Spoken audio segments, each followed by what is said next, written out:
Hey, muy buenas tardes, everyone. I hope everybody's doing well, blessed, and enjoying family. And as always, muchísimas gracias to everyone for everyone's words, prayers, time, and the love you guys share with me from the heart. Muchas gracias.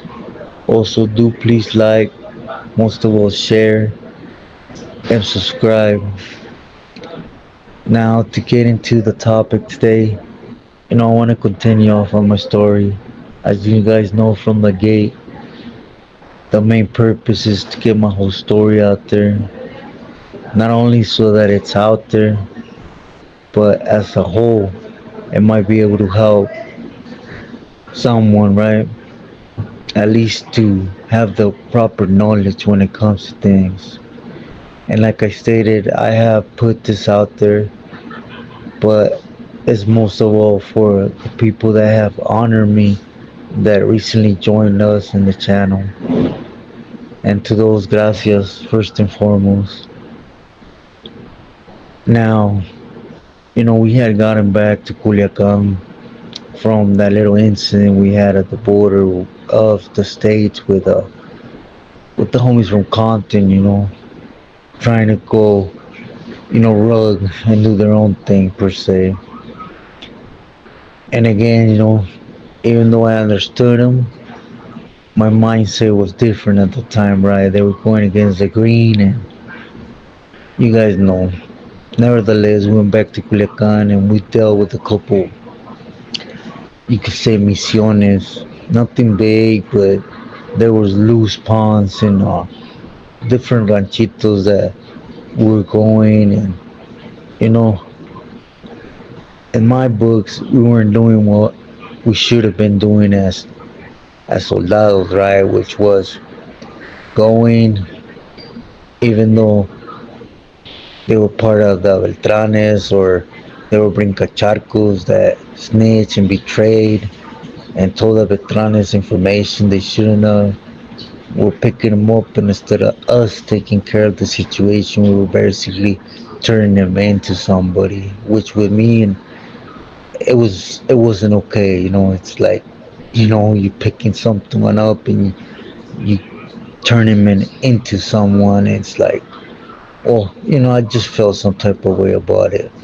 Nevertheless, it was just little things like that. Nothing major. And since we were covering Sinaloa, it never escalated to anything. Nevertheless, one day we're sitting at the ranch, right, of the family, and it was me, Tweety, and the three Pilis, right? And there was a lot of incidents happening in Nayarit, right, with the Beltranes, because that's where their stronghold was at. You know, they had the Matacetas and the H's out there, and Pelochas from Sinaloa, he was out there. Well, he had lost already to them in Nayarit, but a lot of homies were supporting, and there was some already there, right? We had done a couple strolls, going in there, analyze the situation, and in case, we knew we would eventually go in there, but nothing like, go heads up with them in the open. It was more like a hush hush, go in, strike, and punch, right? That's what we were good for because we looked the part, right? At least in some parts, you know. To a lot of people out here, we're pochos, we're plásticos, and so they tend to look like we're just out there trying to get to know places or, that tourism type of deal. We played it off. Nevertheless, when we were at the rancho, we were given two targets, right? We were given three, but like a month before we took off there, the homie Little from Moreno Valley and Azul from Chiques, they had taken care of a captain, right, of the Julicial, and yeah, they got busted. So our thing was a different captain, De la Cruz, which we had to take care of him, and we also had to take care of the director of the prison, Becca Ranza in Tepic. So again, we were doing it because we could, we pay the he ha ha part and analyze the hit. Because to be sincere, we weren't given the time to analyze the punch out type of thing, getting away. It was you had to roll with what it was once you did the mission. The main thing was to get things done. Nevertheless, we went out there. We stayed with the homie Sticks from Whittier and the homie Gordon. I believe he was from Sangra, but I could be wrong. He had an SUV across his neck, right? But anyways, while we're there, we're hiding. It's actually pretty cool because most of the times we have to go and beat torpedoes. Most we have to hit cerro, right? Mountains, and just stay out there and just deal with the situation, and nevertheless, this time we had the camaradas there, so we could just, of course, stay in the shadows. And we went out, just like look at plazas, sceneries, buy little things. Just again, you know, had to be a chameleon playing that part, the way they look at us here, right? The tonto part. Anyways, time came and I remember there's this little boulevard where this was something that we were told we had to do on the spot by the Peelies, and it was me, Tweety, and another camaradas. I'm not gonna put them on blast, but we went and we had to take care of this captain because he was the one in charge of the kidnappings of anyone that he thought was Sinaloa. He would kidnap, torture them, and you guys know. And he were basically challenged, right? Challenge, here's your people, things like that, Mexico. But nevertheless, we went out there and, I'm not gonna say I protested because I didn't. I wasn't okay with it, but again, I was nobody, so I stayed quiet. I knew my thing was to ride, to take care of what needed to be taken care of in front. Why? Because I was that individual, right? I follow orders from the Phillies. I was that blind at one time. It is why I speak on things like this, because I've been there. It ain't like, you know. But anyways, I don't want to get off track. You know, Mono from Ontario, Richie from El Monte, and all the three Phillies, they said, Boogie, this is the chance where we know exactly what time is there every day. So we know we could strike there, which was him picking up his daughter at the kindergarten. And at that time I didn't feel okay, but my mindset was okay. He's gonna pull up way before he even goes in the kindergarten. It's boogie time, a darle. But it didn't work like that. We got there and he was already there, and they bring the kids to the front of the school, and there's kind of like a line that goes up for them to pick them up. So when we see that, we're going against the Beltranes. This is their state. They have judiciales, municipales, investigadora on their side. So we can't, we have our friends with us, and we can't get caught. Or even if we get caught, we have to take care of the mission, right? So we did. We went. We hit. We handled the captain, right? And it's one of them things that haunt you, right? When in the front of the line, you could hear someone yelling, "That's his dad," beside whatever he's doing. It's them things that don't matter how tough you are, how heartless. it gets to you, you know. Nevertheless, I knew what he had done to at least three camaradas and numerous of members from the cartel, right? So it wasn't like, but it hits a soft part. Nevertheless, we took off. We actually were able to get back in the cave and hide. And basically, when a state's hot, them hits, they never investigate, period, right?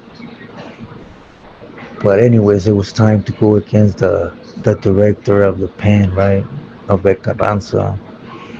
And we were doing what we're raised to do in Cali, but to a bigger scale, which is get a G right, but here the cartel takes care of it, I don't know if I told you guys how, but they basically get new cars and they put plates, and it's just to pull a big mission like that because the director of the main prison in the state ain't no weekly, right? Anyways, we were on the way to do that, and Mexico, right? One of the uppers from the cartel that was in Nayarit, he flipped. He wanted to work for the Beltranes, so gave him the car, everything, where we're gonna be at to hit the director. We're already at the pen, right outside the pen. We're waiting for him to pull up. Basically, they pull him up to a gate. They take him in the pen in a car and everything. So that was our only chance, which was when he stopped at the gate at the pen to get out and hit him. But it didn't work like that. We basically got caught beforehand, and this is where it gets, you know, I want you guys to do forgive me, but I'm gonna be as graphic as I can. And this is for all those that come on and talk about, oh, I maintain solid, I'm a campolero. But to what? But to what? I understand, when that's all we know, we're slam, we're on the yard, you know. But if you're a rider, you do things correctly, you're not a dolphin, you're gonna be the one putting still, or at least you're gonna get the benefit of getting a steal where another person gets steals and handle business. Right. But this is all for you mostly. Would you really have the heart to maintain as a camarada, as a campulero for the causa, loyal to the pilis? Anyways, you know, they grabbed us, and at first, you know how it is in Mexico, ya te cargó la V, and we know who you are, and they knew again they had an upper that flipped, right? Nevertheless, they take you first to a place called Zapatos or the Proju, right? There in Nayarit, which is, where they hold you 48 hours if you're on the books, and then you go to the jail. They don't have a county jail here, it's prisons, right? Anyways, but when they took us to Zapatos, they took us down to the dungeons first, the judiciales, right? And it was something nice, for a couple hours. They handcuffed our hands to the bars, and it was go time for them. Basically, they wanted answers. Remember, we got snitched on because we took one of their captains. So at all times they're telling us, if you think you're gonna get arrested, forget it. Ya te cargó. We're gonna throw you out. Which, I don't know what you're talking about. Usted haga lo que va a hacer, and believe me, man, that was something, but it was nothing of what was coming, right? Me and Tweety and the Pili, we actually seen After the 2 hours, they took us from this little place up to Rojo, right where everybody was at, and we seen that the lady, she booked us. And once we seen her book us, we know once in the book, they can't just disappear us like that, because they don't know who's gonna ask for us. So once they did that, we were there for, I don't know, a couple hours, and every so and so they would tell us, you ready to talk? They take us out to one of them rooms, with pillows and everything, where they send them suicide people, but it was mostly to, you know, to give us one of them hugs, you know. But in a way, it was like, it was nothing but chingadazos, coscorrones, kicks, golpes with a baton, eggs, whatever, right? But those just hurt on the spot, right? Because again, we're on the book, so they knew better than to actually fracture us, because they would have to book us in the pinta now. Anyways, real quick, I guess they requested for us up in the pinta because they knew the mission we had, which was to take their director off, and they knew we were there to take out. Period. They knew everything to the dot, right? So, anyways, just to paint a backstory, the Red Carranza, you go in, and there's a place where supposedly they search you.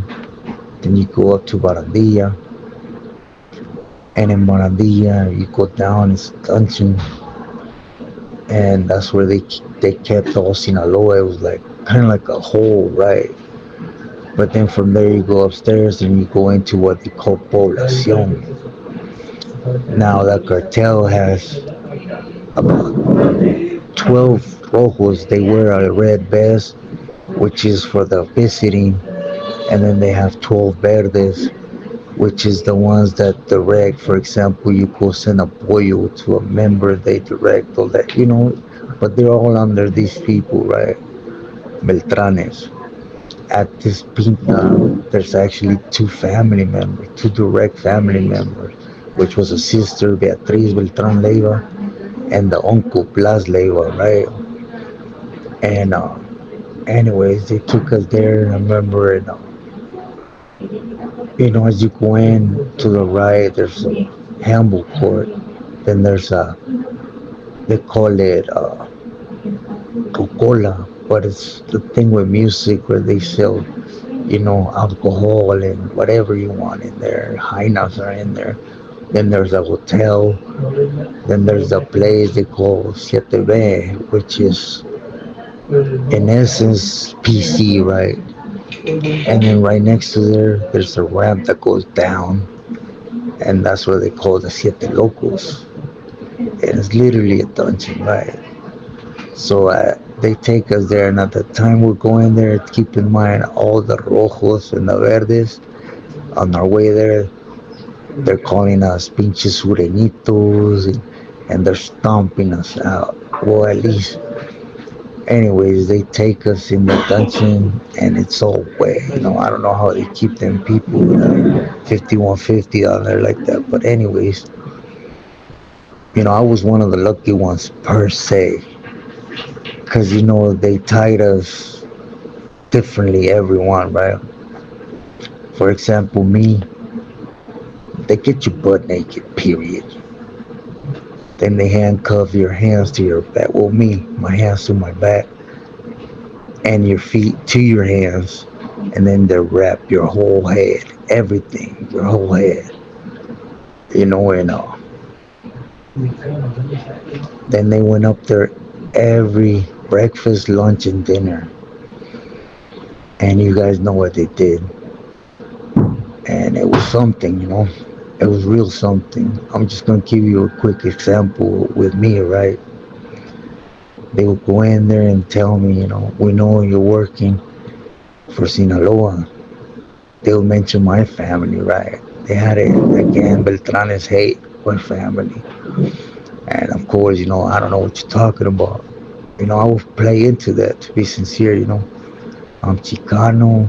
I'm just your visiting family, and I would just piss him off. So you're not gonna confess, and I would straight tell him, I'm not gonna tell you what you want. If I tell you, you're gonna take me out. If I don't tell you, you're gonna take me out. So handle your business. Which in reality, my mind wanted to run. I never experienced something like that. I'm gonna give you two examples of what they did to me, right? For example, one will go in, he would stick one leg in between my hands while I was handcuffed behind the other one out. He will grab a plastic bag, put it over the wrap of my face so no air went in. And since he pulled me back, my chest stuck out. And another guy with steel boots literally just kicked and kicked in the middle of my chest so I would gasp for air, but I couldn't because I had a bag till supposedly so that I would talk. But again, I had known nothing. I was just a pocho visiting, right? Which the second example I gave it to you guys, told you the floor is wet and handcuffed the way I was, they would put me on my back per se, but it was more like sideways. They would literally get a couple tractor batteries and throw them. And I'll tell you something, man, that chicharrita to the members, it ain't nothing, because I had the chance to experience both of them in the same time lapse. Anyways, we were down there for a whole month. And, to be sincere, as far as I know, nobody talked. Which the ones that got busted in this was me, Tweety, O, Richie, and Mono from Ontario. And if someone would have talked, then, we would have been gone from the gate. So, a month, and I guess they got fed up, or I don't know. They put us up in Poblacion. And up in Poblacion, we were looked at 24/7. Poblacion consists of pájaros. Uno, dos, tres, cuatro, cinco, seis, 7 block. Kind of like blocks, but it's not. You go in, and it has like halls of 50 cells. Like pájaros is just one, but then you go dos uno, dos dos, dos tres. It has 4 sections, and there's a guy in charge of the Beltranes. Well, just imagine when we're down there, they would take turns. Everyone in charge, all the rojos, all the verdes, and they would even come from the streets to try to get information from us. That was the one time I wish they would just take a bullet and handle business. But they knew better than to that. They wanted information, they didn't get it, so they took us up. Again, there was a lot of camaradas on the yard, but they didn't allow us to group up more than two because we were with Sinaloa, right? Now, within 2 months, things got a little easier because you guys can look this camarada up. He's from East LA. His nickname's Grumpy with us, but he's been down in Mexico for a while, and he was doing his thing. In Mexico, they called him Pablo or El Siete de los Beltran Leon. And him and his brother, they got caught in a little town called Villa Hidalgo. Again, you could look this up. And they got caught with 20 barrels of contrarios of people and acid. And I don't really remember how many people they took care of, but they would chop them up and put them in acid. He was the jefe de plaza. But anyways, he got to up and all, and he started warring with the guy they called La Puerca. And he's the one that gave us a little bit more action, and he straight up told us, hey, said, look, I know where I come from, but I'm not that no more. No dispensa. And he straight up told me and Little, right, to the face, Mexican mafia members, they joined the M, and what did they say? Oh, I'm beyond that. I move forward. I did the same thing, but this way. You know, they put flag down. I put flag down, but I still have care for where I come from. So to make it short, he opened doors. For example, he helped the homie Casper from Pasadena get a wood shop in the back where we would all get together, make spreads, things like that. Of course, we would have discussions, but on the real low low. We mainly left the discussions because there's rats everywhere in this prison, trash. In the mornings we would get up and we were able to walk on the soccer field drinking coffee. So me and the homie from Lincoln Heights or the Billies, we go back and forth. That's where we would discuss, what we were gonna do because, orders came even though we were inside.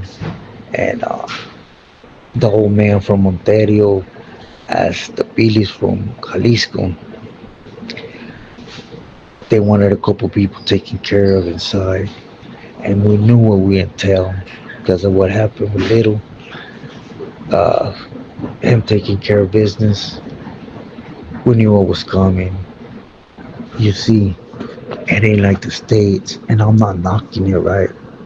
I do understand when we're in the yard, we have a mission. We're always in that position where the gunner is going to take our head off, right? He's going to be always pointing, or the cops are going to be on you on the spot. You see, the difference in Mexico is, for one, everybody's going to be on you because you're a sureño, you're a pocho, right? And two, they're going to let you handle business. But what comes after is a month, 2 months of getting your butt whooped. I'm talking about, man, and if do something that's damaging to them, people disappear in the prisons in Mexico all the time. Do remember in this prison, in this incident for placas sobrepuestas and posición de armas, I was sentenced to 18 years, 8 months. So, I would touch on how they opened the back door for me. But nevertheless, I just poof, disappeared. It never became an issue. That's exactly what happens, You just disappear. They throw you out in the trash. The thing is, when they put you on the books and you're an American citizen or born, they're more fearful, because it's going to throw attention to the states. But anyways, I'll end it here because I already made it long enough. Well, my question is that, you see, there's bigger situations than just opening the mouth. Do you have the heart? Are you really that individual for the causa? I was blind to our causa. I love my causa. I still do. I think there's a lot of beautiful there. I just don't like the Pilis. I see they're just poison for us. But I was that individual that if they said, look, you see that Jura right there? Whack him. Try to take his jugular. And he's with 10 other Juras right there. I will boogie up and start whacking them, knowing them 10 Juras are going to be on me, and I'm going to probably get the bad end of that. But blindly I would have boogied. You see, like I said, I didn't get that words. I don't want to get in detail because I don't want to glorify, nor am I trying to paint I'm this, and that. You guys know I'm not on you for that. But let me just tell you what the homie Toker from Compton had to go, right? Because he was down there in the dungeon. He got busted 2, 3 days after we did. Keep in mind, we had all the Talibanes, all the Rojos, all the Verdes, cats from the Beltranes coming from the streets and just stomping us out however they please, right? I mean, they would hit me in the head with AKs, and all I would see bandits show was stars from everywhere. You didn't know where they were coming, right? But the homie Toker, they didn't tie him up like they did me, right? Which was my hands to my back, my feet to my hand. They put him different, and they took the huarache to him. The huarache is this big board. You know, the tires, when they start getting all the springs coming out of them, they tie that real good to the board, and they wet you, and they take the huarache to you. And just imagine, the homie was only up there 2 weeks, cause well, he was busted for different reasons. He got caught trying to sell, right? And they didn't know where he was coming from, but he healed tough. 2 weeks, they let him up. And when I went up 2 weeks after him, right, and he showed me what Huarache did. Have you guys ever seen like a rotten thing falling apart? That was a homie hole's back and butt and legs. Not to mention, they stuck the chicharra back there, you know. And this was all because we were sureñitos. Again, would you have the heart to hold through? Because you see, me personally, I think Mono flipped. And he's still out there right now, playing the active part, the solid. Because out of all of us, we all went to general population. The only one they snatched up and took to Siete B, remember I told you it's kind of protected custody, was Mono. The Pili from Ontario, they took him back there, and we didn't know why. When all of us went to general population, as little as other homies I will mention, but I will cut it here. I will continue. I will leave this with this message. You know, it don't matter here in Cali, wherever. There's just things we do out of heart for the causa. But do keep that in mind, that causa. The Pilis ain't the causa no more. Pay attention to it. And I'm not trying to spread poison. If you're there, represent to the fullest, handle it. I was there. You see, I completed my prison system, my wiggleness on the streets for them. When the thing happened to me was for, well, you guys listened to why I walked away, but it was for their BS's. I would touch better to try to make sense, right? And I was already sitting down, per se, enjoying, right? Not being out there in the mountain, coming down, hitting, getting shot, as you guys will hear, you know. Regardless, they're not the causa. You should always pride yourself of your neighborhood, your homies. Because tell me, if one of your homies you grew up with is not like but one of these individuals, and you're on the same yard, and they tell you you're closest to him, whack them. Why? When you ask why, as you should, and be entitled to him, he's gonna say, "Cause I said so." You're not gonna do it to have you whacked. You know, that's called punking. And I'm not saying this to sound anything. I was there. I got punked. And I did it because I love what I was doing and my beliefs, right?